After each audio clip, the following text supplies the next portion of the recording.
इजे गुवाहाटी हाइकर्टनिफ्राय जितु एनडिबिनि NI case थांना थानाय बिथांमोनखौ दिनै बिसनाथ कर्टआव लाबोनाय जाबाय दा बेवहाय न'खरनि जानानै मा फोरमायगोन गुवाहाटी सेन्ट्रेल जेलनिफ्राय लाबोनायाव आं दा फिसालाखौ नुनानै माने जोंनि सनितपुर डिस्ट्रिक्टआव लाबोनाय हिसाबै आं मोजां लामायाव माबादों होननानै आं मोजां मोनदों आरो थाबनो बे बिटिआरनि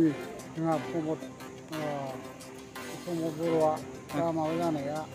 जाहाथे बेनि बिसिनि माबाखौ नैबे बिनि लोगोआवनो माने थाबनि उदाङाव अख्राङाव लाबोगोन होननानै आं आसा खालामनाय जाबाय आंनि मुङा उपेन नार्जारि बा गजेन नार्जारिनि बिफा आं बेखिनिखौनो बुंनानै आङो प्रमद बर' बिथांनिसिम आं रोजा रोजा साबायखर थाबाय नोंथांनि जितु जेल जाना दंमोन बे नोंथांनि फिसाला बिनि नामा मा होनदोंमोन गजेन नार्जारि ओरैनो जेल जानाया बेसेबांसो बोसोर जाखोमोन 12 बोसोर जाबाय 12 बोसोर बेखायनो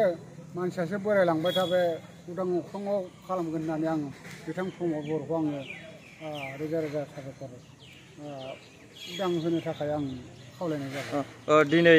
12 बोसोरनि उनाव दिनै बे गावनि जिल्लायावनो लोगो मोनबाय गावनि फिसालाखौ दा बेवहाय गोसोखौ माबायदि नांदों गोसोखौ आं बिराद मोजां मोननाय मोनदों आरो जोंनि डिस्ट्रिक्टआव दैथायहरनाय हिसाबै आं बेखिनिखौ बुंनायनि थाथ'नाय जाबाय आरो